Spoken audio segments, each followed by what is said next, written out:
to the changing American family. The image of a family in America has always been centered on the idea of happily married couples. Today, America has the highest number of marriages of any Western country. Unfortunately, it also has the highest divorce rate of any Western country, with 42% of American marriages ending in divorce within 15 years.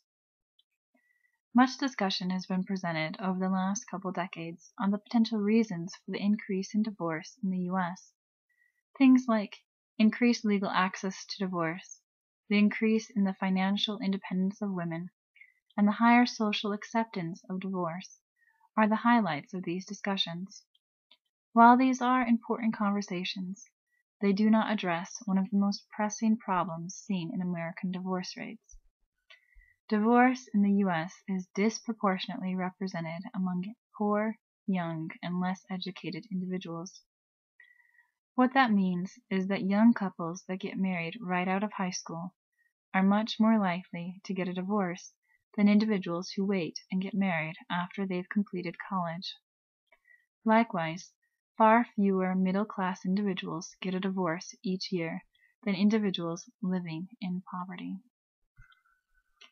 Fake sociologist Clara Fake from the University of Imagination explained real research findings discussed by sociologist Barkin relating to divorce, saying, "Research has shown that psychological well-being promotes marriage, and that good marriages promote psychological well-being.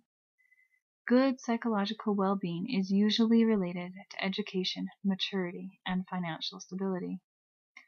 So in essence, better educated, older, and financially stable individuals are much more likely to get married and have a successful marriage than those that are not." End quote. This disparity is a startling truth. The unevenness of social stability exacerbates the disadvantages already experienced by these individuals. Their unequal access to and benefit from marriage plays a major part in social inequality. For if those with the greatest need of psychological well-being are the most likely to have a broken marriage or not get married at all, then the lack of the social benefits of marriage, such as greater emotional support and financial stability, will continue to reinforce inequality and poverty in the U.S.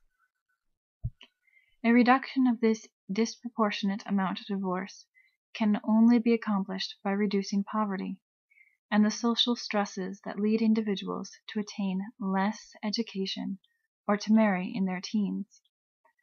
If young individuals had other options than marriage for attaining better psychological stability outside of their parental home environments, less teen marriages would occur and end in divorce. Likewise, if higher education or other post-high school training was universally accessible to all social classes, the U.S. would see a statistically significant decrease in the number of divorces filed each year by less educated individuals. The causes of divorce are complex and vary from couple to couple. It is generally accepted that there is no way to completely prevent divorce or the social problems they cause. But we can reduce the social inequality that places poor, young, and less educated individuals at an increased risk for divorce. Such changes would require a new exploration into ways of understanding families and their functions in the future. As Dr. Sylvian Rim, a PhD, so brilliantly stated, families have changed so dramatically that only 3 out of 10 children live in traditional families, with 2 parents in their first or only marriage. Fully, half of children will live in a single-parent household for at least part of their lives. Almost 1/3 live with step-families and 6% live with grandparents. The categories of family types beyond the traditional one include single parent due to divorce, death, abandonment, or mother never married, step-families, blended families, foster families, grandparent families, and homosexual families. With all those family differences, parenting effectively provides provides continuously new challenges. 52% of households in the United States consist of non-traditional families. This number has steadily increased over the last 5 to 10 years. The two biggest types of families within this non-traditional family is recomposed family and single-parent family. Although these non-traditional families seem like they are not part of the status quo, we believe that, given time, these will become part of the status quo. Functionalists like to look at the status quo. Up until the last 5 years, the status quo with families has been the traditional family. According to functionalists, the family performs several important functions to help preserve social stability. They socialize children, provide practical and emotional support to members, regulate sexual activity and sexual reproduction, and provides members with a social identity. Over the last 5 years, recomposed families have become more of the social norm. These families can also complete the guidelines set apart by functionalists through socializing children. The way these guidelines are completed in recomposed families are: children are given the new dynamic of half-siblings or step-siblings, which allow them to socialize in ways they never could have in a traditional family. The other guideline that recomposed families fulfills is providing practical and emotional support to members of the family. As long as both step-parents are willing to give adequate support, both emotionally and practical, there shouldn't be an issue. If both step-parents and half-children buy into the family, it will all work out fine and be completely functional, just as a traditional family would be. In single-parent houses, the guidelines of functionalists can also be fulfilled. Yes, there is more stress and responsibility placed on a single parent, but with different social institutions and help of extended family, knowledge regarding sexual activity can be taught and regulated in the children. A single parent can help create a child's social identity much easier by giving the child only one person's opinion rather than two possibly conflicting opinions and ideology.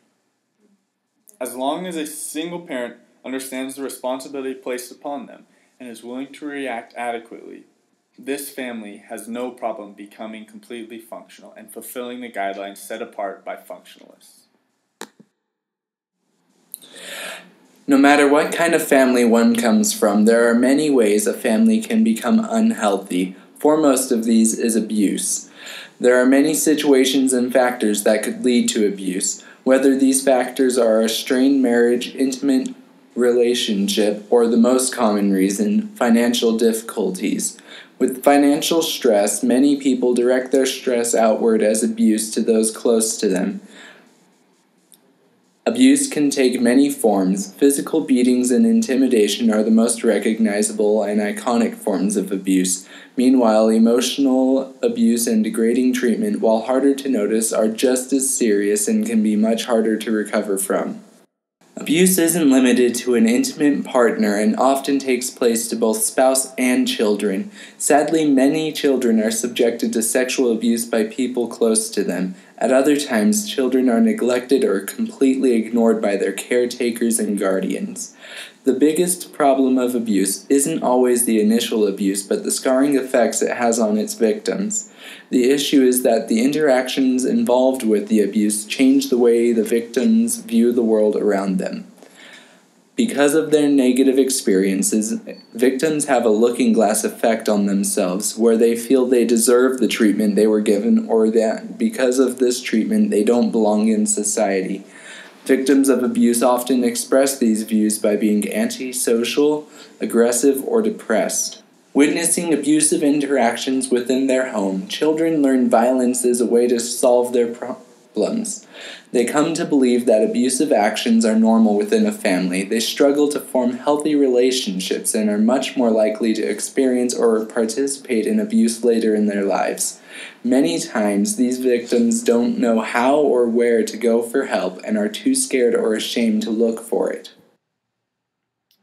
Imagine the future of society whereof the many children who were victimized now go on to become recurring abusers and victims.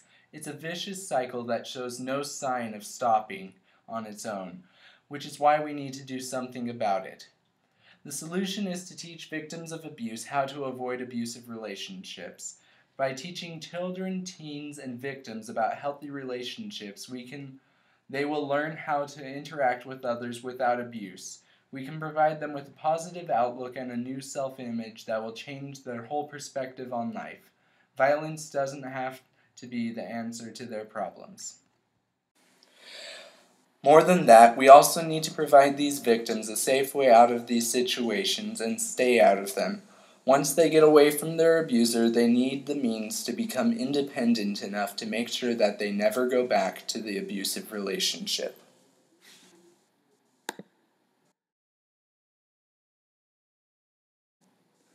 Overall, families in the last couple decades have changed dramatically, as inequality in divorce has arisen among poor, young, and less educated individuals, while untraditional types of families have become normal and are now fulfilling the social functions of families. Unfortunately, abuse in families is still prevalent, as individuals socialized with abusive interactions have continued the cycle of abuse.